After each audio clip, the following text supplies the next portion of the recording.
Hello everyone, welcome back to my channel. I'm Anshika and this is your channel Study 10th. Today I'm back with chemistry, one of my favorite subjects. और आज एक बहुत ही interesting method के साथ में आए हैं जो कि मैंने क्लास 11th में ही एक्सपीरियंस किया है. But I want you guys to know it in grade 10th because I think जब ज़्यादा काम आता है तब यूज़ करना चाहिए. तो ये एक बैलेंसिंग की टेक्निक है. बैलेंसिंग आपने पढ़ी होगी. I discussed it in chapter 1 chemical reactions and equations में मैंने कह रही थी. If you haven't watch that video please do watch that video and then come back to this because ये उससे कोई लेना देना नहीं है. But you will be able to connect more with this thing. तो ये एक न्यू मेथड है टू बैलेंस इक्वेशंस. जितना ये इंटरेस्टिंग साउंड करता है उतना एक्साइटिंग ये होने वाला है when I am going to actually teach you what this new method to balance equations. और ऐसा ये हिट और ट्रायल मेथड नहीं है, ये ट्रायल एरर मेथड बिल्कुल भी नहीं है. इट्स अ मोर लॉजिकल और फॉर बिग इक्वेशंस जहाँ पे आपको नंबर ऑफ एलिमेंट्स 4 से 5 चले जाते हैं और जो कोएफिशिएंट्स होते हैं एलिमेंट्स के they take up numbers like 8, 7, 13. तो वहाँ तक आप मल्टीप्लाई करते हुए नहीं जा सकते. You know it's time consuming. और क्योंकि ये सवाल एग्ज़ाम्स में इट्स यूजुअली 1 मार्क्स ओनली, तो इसमें आप उतना टाइम वेस्ट नहीं कर सकते दैट कि आप मल्टीप्लाई करते जा रहे हो 7 × 2 14 ये और ये. It's better that you quickly apply this method and get the answer. So without wasting much time let me get back to this concept. और मैं आपको 3-4 इक्वेशंस दूंगी and you will be a pro at it. Let's go. New method ये थोड़ा सा मैंने decorative style करने के लिए कर दिया था. न्यू मेथड इरेज करते हैं और हम एक्चुअली आते हैं कि what this new method is. तो न्यू मेथड को पढ़ने के लिए इक्वेशन तो चाहिए ही होगी. तो कोई भी इक्वेशंस ले लेते हैं. इक्वेशन तो इक्वेशन होती है, ज़रूरी नहीं है वो आपके सिलेबस से भी हो. But most H2S plus O2 gives us H2O water and SO2 sulphur dioxide. Okay, अब आपको ये करना है बैलेंस. सबसे पहले बैलेंस करने में होता क्या है, उसके आगे कोएफिशिएंट्स आते हैं that the number of atoms in elements on the reactant side is equal to the number of atoms in the elements on the product side. तो उसके आगे मतलब नंबर्स के आगे कुछ कोएफिशिएंट्स आते हैं ना, कुछ लिखा होता है. तो यहाँ पे हमको 4 चीज़ें दिख रही हैं, 4 कंपाउंड्स दिख रहे हैं. आप ऐसे कहते हैं रिएक्टेंट्स और प्रोडक्ट्स अभी थोड़ा भूल जाइए. 4 चीज़ें दिख रही हैं. तो मानिए बैलेंस करने के बाद चारों के आगे कुछ ना कुछ आएगा. अब वो वैल्यू कुछ ना कुछ 0 भी हो सकती है, 0 नहीं हो सकती, 1 हो सकती है. 1 मतलब कि इट्स सिंपली प्लेन जैसा है. 2 भी हो सकती है, 3 भी हो सकती है. तो हम ले लेते हैं A, B, C, D. मान लो कि इनके आगे A, B और C, D के कोएफिशिएंट्स आते हैं. ठीक है. अब जैसे हम लोग पहले वाले उसमें करते थे वैसे ही हम इसमें करेंगे कि अब ये ABCD है. तो अब एक एलिमेंट है पूरे इक्वेशन में. कितने एलिमेंट्स हैं? H है, S है और O है. ठीक है, 3 एलिमेंट्स हैं. तो मान लीजिए कि रिएक्टेंट्स साइड पे जो हाइड्रोजन है वो कितने हैं? 2A, 2 टाइम्स A है. हम ऐसे ही करते हैं नॉर्मल इक्वेशंस में. नंबर ऑफ एटम्स पता करने के लिए कोएफिशिएंट को सबस्क्रिप्ट के साथ मल्टीप्लाई करते हैं ताकि टोटल नंबर ऑफ एटम्स आ जाए. तो हाइड्रोजन में 2A है. मेरी क्लास कैसे हो सकती है बिना मार्कर बदले, राइट? तो हाइड्रोजन रिएक्टेंट साइड पे 2 टाइम्स A है. ओके, 2 शायद आपको दिख नहीं रहा होगा, 2 टाइम्स A है. और प्रोडक्ट साइड पे भी उतना ही होना चाहिए क्योंकि हम बैलेंस कर रहे हैं. तो हम ले सकते हैं 2 टाइम्स C. ठीक है, ये फर्स्ट स्टेप. ऐसे ही सारे एलिमेंट्स के साथ करना है. अब जैसे सल्फर है, वो यहाँ पे कितना है? A है. प्रोडक्ट साइड पे कितना है? D है, सिर्फ D है. यहाँ पे कुछ नहीं, मतलब यहाँ 1 है, 1 होता है. और जब 1 होता है तो डायरेक्टली D लिख देते हैं, कुछ मेंशन करने की ज़रूरत नहीं होती. अब ऑक्सीजन है, 3 ही तो एलिमेंट है हमारे पास. 2 times B, 2 × B is equal to oxygen यहाँ पे कितना है? 1 बार में है C, हमने C लिख दिया, प्लस 2 बार है D, 2 बार हमने D लिख दिया. अब यहाँ से मेन स्टेप आता है चूज करना। इसमें से आप कोई एक ABCD में से कोई एक चूज करिए जो कि इज इक्वल टू 1 करेंगे। वो कौन सा एलिमेंट चूज करना है ताकि वो एलिमेंट सबसे मोस्ट टाइम पे रिपीट हो। अब यहाँ पे मोस्ट टाइम पे क्या रिपीट हो रहा है, A रिपीट हो रहा है। A यहाँ पे भी है, एक यहाँ पे भी है, C यहाँ पे है, यहाँ पे भी है, C भी ले सकते हैं, A भी ले सकते हैं, D यहाँ पे भी है, यहाँ पे भी है। पर हम लोग कहते हैं कि A ले लेते हैं, क्योंकि A लेंगे तो ऑटोमेटिकली D भी 1 आ जाएगा। ओके, फिर उससे C भी निकल आएगा। तो हम मान लेते हैं कि A हमारा 1 है, A हमारा 1 है, वी आर अज्यूमिंग। ओके, तो D भी हमारा 1 हो जाएगा क्योंकि A is equal to D। ठीक है, अब A की वैल्यू कहीं लगाइए। अब जैसे A यहाँ पे है तो 2 into 1 is equal to 2 times C, तो 2 is equal to 2 times C, तो C हो गया आपका 1, C भी आपका 1 हो गया। अरे वाह, सब कुछ 1 होते जा रहा है। अब फिर इनकी वैल्यू इसमें लगा दीजिए। B हमारा, हमें पता नहीं, हमें निकालना है B। वाओ, नहीं काम कर रहा, क्या करें। B हमारा हमें निकालना है, C हमारे पास दिया है 1 है, और D भी हमको पता चल गया 1 है। तो ये हो गया 1 + 2 इज इक्वल टू 3, 2B, तो B is equal to 3 times 2, है ना। हम सब ने अज्यूम कर लिया, ये ABCD हमने निकाल लिया। अब क्या होता है, अब ये ABCD को इक्वेशन में प्लेस कर दो जल्दी। H2S प्लस B हमारा 3 times 2O2 by H2O plus SO2। आशी दिख रहा है। अब यहाँ पे हमें क्या वियर्ड लग रहा है, वियर्डो चीज़ क्या लग रही है, ये 2। कभी फ्रैक्शनल में इक्वेशंस देखी हैं? आई डोंट थिंक सो देखी होंगी।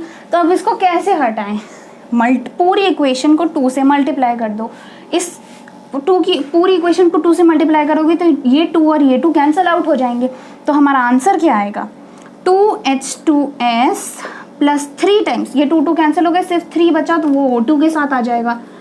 गिविंग पूरी इक्वेशन को, ऐसा नहीं रिएक्टेंट्स प्रोडक्ट्स, पूरी इक्वेशन मतलब पूरी इक्वेशन 2 को इनके साथ भी 2H2O प्लस 2SO2। अब my dear friends, fellows, classmates, best friends, girlfriends, boyfriends, this is your balanced equation without hit and trial. Without hit and trial ये आपकी इक्वेशन आ गई। हमने क्या किया, हमने कोएफिशिएंट्स माना A, B और C, D, इसके आगे जो लगे हुए हैं। H हमने एक एलिमेंट लिया जिसको हमने रिएक्टेंट्स और प्रोडक्ट्स में उसके एलिमेंट्स इक्वल टू में रख दिए, which is the law of conservation of मास। तो हमने 2A 2C, सिमिलरली यहाँ 2B था, ऑक्सीजन को थ्रू भी कर दिया। हाइड्रोजन ऑक्सीजन यहाँ 2 टाइम अपीयर हो रहा था प्रोडक्ट्स में, तो हमने C प्लस साइन 2D लगा दिया। हमने वो एक नंबर लिया A जिसको हमने 1 माना, जो कि मोस्ट टाइम्स इक्वेशंस या जो हमने ये जो फॉर्म्स लगाए इसमें रिपीट हो रहा है, तो हमने A1 माना, तो D भी ऑटोमेटिकली 1 हो गया। फिर ऐसे ही हमने इनकी वैल्यूज़ बाकी 2 में प्लेस करके ABCD की वैल्यू निकाली, उनकी वैल्यू को हमने इस इक्वेशन में डाला। फिर हमें थोड़ा सा गड़बड़ लगा कि भाई ये सब क्या है, ये 3/2, ये 3/2 क्या, ये तो फ्रैक्शनल में चीज़ें होती हैं। तो हमको हटाने के लिए we have to multiply the equation by 2। Equation को 2 से मल्टीप्लाई करने पे ये और ये कैंसिल हो गया, पूरी इक्वेशन में 2 ऐड हो गया और ये हमारी इक्वेशन बैलेंस हो गई।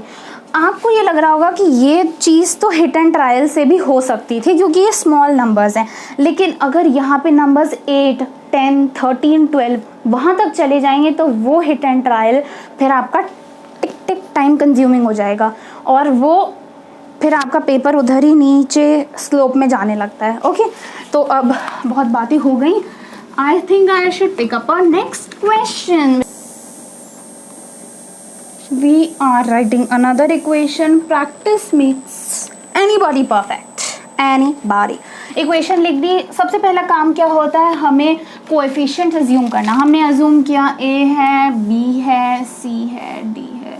क्या करूँ यार, पेन नहीं चल रहा। अगर आप मुझे थोड़े पैसे दे सकते हैं तो I can buy a new pen. अब हमने लिए एल्यूमिनियम को, हमने ले लिया। चलो बेटा aluminium, come on, it's your turn for breakfast. Aluminium reactant side पे A है, प्रोडक्ट साइड पे देखिए क्या कोएफिशिएंट है, C है। A is equal to C, हमने वेरी गुड पहला हमने मान लिया।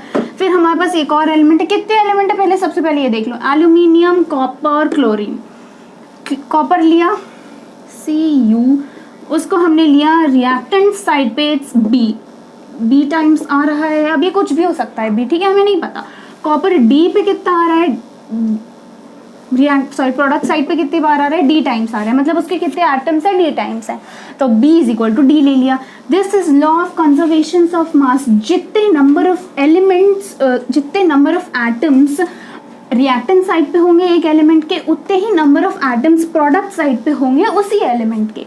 ओके, कॉपर हो रही है। अब एक और ही एलिमेंट बचा हमारा, क्लोरीन बचा है, जो कि 2 टाइम्स B, जो भी आपका नंबर ऑफ एटम्स होता है that's subscript into the coefficient. 2 times B is equal to chlorine 3 into C। पढ़ाना मुश्किल होता है, आप जाते हैं, is equal to 3 times C। अब आप कोई भी ले लो, देखो मैं क्या लूँ, A लेंगे तो सिर्फ C आ जाएगा, A और यहाँ पे सिर्फ इस यहीं पे आ रहा है A, लेकिन अगर हम B लेंगे तो ये भी हमारा आसान हो जाएगा, ये भी हो जाएगा, क्योंकि B 2 टाइम आ रहा है, यहाँ पे भी, इसमें भी आ रहा है, इसमें भी आ रहा है, तो मैं कहती हूँ B ले लेते हैं। आपकी मर्जी, आप कुछ भी ले सकते हो, इट्स नॉट कि आपको यही लेना है जो इतने टाइम्स आता है। आप इससे शुरुआत करो, इससे शुरुआत करो, इससे शुरुआत करो, फ़र्क और या आंसर में फ़र्क नहीं पड़ता। मैं तो कहती हूँ चलो B ले लेते हैं, क्योंकि B लेंगे तो भाई आसान है, तो ना, easy peasy lemon squeezy is what I like. B1 लिया तो D भी 1 हो गया। अब फिर देखो कहाँ लगा सकते हैं, B यहाँ पे भी है, तो 2 into 1 is equal to 3 times C, 2 is equal to 3C, तो C विल बी 2/3। ये C आ गया, C आप यहाँ लगा दो तो A भी यहाँ आपका 2/3 आ गया। Okay, is it right babies? Yes. अब हम क्या करेंगे, ABCD को इक्वेशन में डाल देंगे। जल्दी भाई, टाइम बर्बाद नहीं करना है। जब भी मैं वीडियो बनाती हूँ तब कोई ना कोई मील मेरा वेट कर रहा ही रहता है। अब जैसे मेरा डिनर वेट कर रहा है, वीडियो के चक्कर में पूरा परिवार भूखा है। ओके, यहाँ हमने ABCD की वैल्यू पूरे इक्वेशन में लिख दी। अब भाई बहुत गड़बड़ लग रहा है, याक लग रहा है, छी लग रहा है, ये क्या है, ये 2/3 फ्रैक्शंस, हमें नीचे इरेज करना है। फ्रैक्शंस में कोई अमाउंट ले सकते हैं हम लोग? वेल चलो ले सकते हैं, लेकिन हम लिख सकते हैं? नहीं लिख सकते, सिंपल आंसर नहीं लिख सकते। तो 2/3 को हम नहीं लिख सकते, हमें नीचे का 3 किल करना है, तो हम क्या करेंगे, पूरी इक्वेशन को 3 से मल्टीप्लाई कर देंगे। वेरी गुड, मल्टीप्लाई करेंगे तो क्या आएगा, 3 और 3 इस एलिमेंट के साथ कट जाएगा, तो यहाँ पे सिर्फ 2AL प्लस 3 इसके साथ मल्टीप्लाई करेंगे तो 3CuCl2, इसको और इसके साथ करेंगे 3 कट जाएगा। अब ये मत करना, 3 भी काट दो, 3 इंटू 2 6 लिख दो, ऐसा नहीं होता। 3 और 3 सिर्फ काटा, 2AlCl3, क्योंकि ऐसे गलती मैंने करी थी तो मैं बता रही हूँ। 3Cu, this is babies the answer of this very specific equation. हो गया, एक बार देख लो, 1 2 3 4 5 6, ग्रेट। क्विकली इरेजिंग इट, एक और खूब बड़े इक्वेशन की तरफ बढ़ते हैं। कुछ बड़े बड़े नंबर्स हैं तो फील होना भाई कि हम 10th में और हमने प्राउडली केमिस्ट्री लिए, उसके लिए पन्ना पलटना है। Okay, quickly write down C4H10 plus O2। Comments में ये मत पूछिएगा इन इक्वेशंस का मतलब क्या होता है, क्योंकि मुझे भी नहीं पता। CO2 plus H2O। Okay, 1 basic step क्या होगा, ये इक्वेशन है, हमें बैलेंस करना है। भाई जल्दी से कैसे करेंगे, ले लो A ले लो, B ले लो, C ले लो, D ले लो, ठीक है। कितने एलिमेंट्स हैं, C है, H है, O है ना। तो C रिएक्टेंट्स में 4 टाइम्स A है, वेरी गुड। C इसमें क्या है, सिर्फ C, ये C दिख रहा है ना, हाँ this is C, okay, is equal to C। H कितना है, 10 times A is equal to, यहाँ कितना है, 2 टाइम्स D। ऑक्सीजन कितना है, 2 टाइम्स B, और यहाँ पे कितना है, 2 टाइम्स C प्लस D। अब महाबलशाली काम हमने ख़त्म कर दिया। कुछ भी ले लो, हम, मुझे लगता है मुझे A लेना चाहिए, क्योंकि A यहाँ पे भी आ रहा है, यहाँ पे भी आ रहा है, B सिर्फ यहाँ पे आ रहा है, D भी 2 टाइम्स आ रहा है, लेकिन मुझे लगता है A लेंगे तो ना थोड़ा सा इजी पीजी हो जाएगा। हमने A1 ले लिया तो C4 हो गया, है ना। 10 is equal to 2 times D, तो डी इज इक्वल टू 5 हो गया, है ना। अब डी 5 हो गया, अब थोड़ा लगा के देखो, 2b 2 इंटू सी, सी हमारा 4 है, प्लस डी, डी हमारा 5 है, 2b इज इक्वल टू 4 2 ज़ा 8 plus 5, b is equal 8 9 10 11 12 13, 13/2, b हमारा 13/2 हो गया। लगाओ C4 इक्वेशन में हम ABCD की वैल्यूज प्लेस करेंगे। 13/2 O2 C4 CO2 plus D, D कहाँ है 5 है, 5 H2O। ओके भाई अच्छा नहीं लग रहा, this is not looking good, ये 2 नीचे अच्छा नहीं लग रहा। पूरी इक्वेशन को चलो मल्टीप्लाई कर दो, तो क्या आएगा 2C4H10 plus 13O2 will give us 4 2 ज़ा, अब यहाँ पे आ गया बेटा 8, CO2 5 2 ज़ा 10 10H2O, and this is easily we got। अब देखो ये तो ये मेथड है, पेन को थोड़ा आराम देती हूँ। अब ये तो ये मेथड है, इस मेथड से हमने आसानी से निकाल लिया क्योंकि हमें पता है 4 2 ज़ा 8 होता है, 5 2 ज़ा 10 होता है। लेकिन अगर आप यही चीज़ हिट और ट्रायल मेथड से कर रहे होते तो आप कितनी बार 10 और 13 और 8 को जोड़ते रहते, अरे ये नहीं आ रहा है, इसका ये बदलो, ऑक्सीजन का यहाँ से ये बदलो, यहाँ से ये बदलो, कॉम्प्लेक्स, ओवरऑल कॉम्प्लेक्स हो जाता है ना। So let's move on to the next and the very last equation. अगर आपने वो सुना है तो वो मेरी मम्मा थी, खाने के लिए बोलने आई थी। And this is our last equation for tonight. यहाँ आज रात हो रही है इसलिए मैं कह रही हूँ, वेल आपके यहाँ जब भी जो भी हो रहा है, good morning, good evening, good afternoon. NH3 plus O2 will give NO plus H2O। क्या करेंगे, ए करो, बी करो, सी करो, डी करो। कितने एलिमेंट्स हैं पूरी इक्वेशन में, N है हमारे पास, नाइट्रोजन है, हाइड्रोजन है, ऑक्सीजन है, ठीक है। ये तो मैं आपके रेफरेंस के लिए यहाँ लिख ली हूँ, हमेशा आपको लिखने का ज़रूरत नहीं है। N है तो यहाँ रिएक्टेंट साइड पे A है, इस साइड पे C है, A is equal to C। H क्या है, 3 times A in the reactant side, H on the product side is 2 times D। Oxygen on the reactant side it's 2 times B, and on the product side what is it, C plus D। वाह, एक major chunk ख़त्म हो गया। हम क्या लें, इसमें आप कुछ भी ले सकते हैं, पूछिए क्यों नहीं, कुछ भी नहीं ले सकते। B नहीं ले सकते आप लोग, A ले सकते हैं क्योंकि ये 2 टाइम्स आ रहा है, C ले सकते हैं क्योंकि वो भी 2 टाइम्स आ रहा है, D ले सकते हैं वो भी 2 टाइम्स आ रहा है। ओनली योर प्रेफरेंस कि आप क्या लेना चाहते हैं। बी में प्रेफर करूँगी, प्रेफर क्या, वो कोई भी कहेगा कि मत लीजिए, कुछ नहीं मिलेगा आपको उससे। C प्लस D 1 2 मिल जाएगा, फिर उसको आप कहाँ लगा के क्या निकालेंगे, ठीक है। तो मैं कहती हूँ कि A में 1 ले लेती हूँ, तो मेरा C भी 1 आ गया।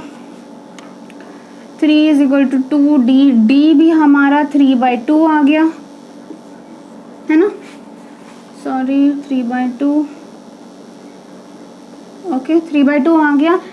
अब हम इसको इसमें लगाएंगे, 2BC हमारा 1 है, 1 plus D 3 times 2, 2B is equal to 5/2 and B is equal to 5/4। नीचे जाके वो मल्टीप्लाई हो गया, तो ये हो गया। अब इन सबको जल्दी से इक्वेशन में लगाएंगे। हमारे B होता है हमारा 5/4 O2 will give us C हमारा है 1, तो NO हम डायरेक्टली लिख देंगे, plus D is are 3/2 H2O। Okay, कैसा लग रहा है, नेवर माइंड, मूविंग ऑन। अच्छा नहीं लग रहा हमें, तो हम मिनिमम नंबर हम 2 ले सकते हैं मल्टीप्लाई करने के लिए। लेट्स टेक 4 हमें हटाना है ना नीचे से, तो यहाँ पे होगा 4NH3 प्लस 4 4 हट गया तो यहाँ आ गया 5O2 will give us 5NO, sorry 4NO, 4 ले रहे हैं ना हम लोग, 4NO प्लस इसको और इससे काटेंगे तो यहाँ 2 आ जाएगा और फिर 3 2 6 हो जाएगा, तो यहाँ पे आ गया हमारा 6H2O। ठीक है, जब भी ऐसी सिचुएशन आए कि दो फ्रैक्शनल वैल्यूज़ आ रही हो, दोनों फ्रैक्शनल वैल्यूज़ कि नीचे जो डिनोमिनेटर है वो इक्वल नहीं है, तो सबसे बड़ा वाला नंबर लीजिए और मोस्टली वो इक्वल होगा कि ये दोनों डिविजिबल हो। सबसे बड़ा वाला नंबर लेके पूरी इक्वेशन को उसके साथ मल्टीप्लाई कर दीजिए और फिर वो और ये कट जाएंगे, तो जो न्यूमरेटर है और ये जो कटिंग पॉइंट है वो मल्टीप्लाई होके एक कोई डेसिमल बना लेंगे, जो कि ये आंसर होगा। This is a really simple method, और अगर आप प्रैक्टिस करेंगे तो आपको ये याद भी जल्दी रहने लगेगा, और आप अपनी डेली टेक्स्ट बुक्स में से इक्वेशंस ले सकते हैं और सेम मेथड प्रैक्टिस कर सकते हैं। This is not hit and trial method and it's very easy. ये 11th में पढ़ाते हैं, या वैसे तो कहीं भी और भी पढ़ा सकते हैं, लेकिन टीचर्स नहीं पढ़ाएंगे। सॉरी फॉर दैट जो भी हुआ।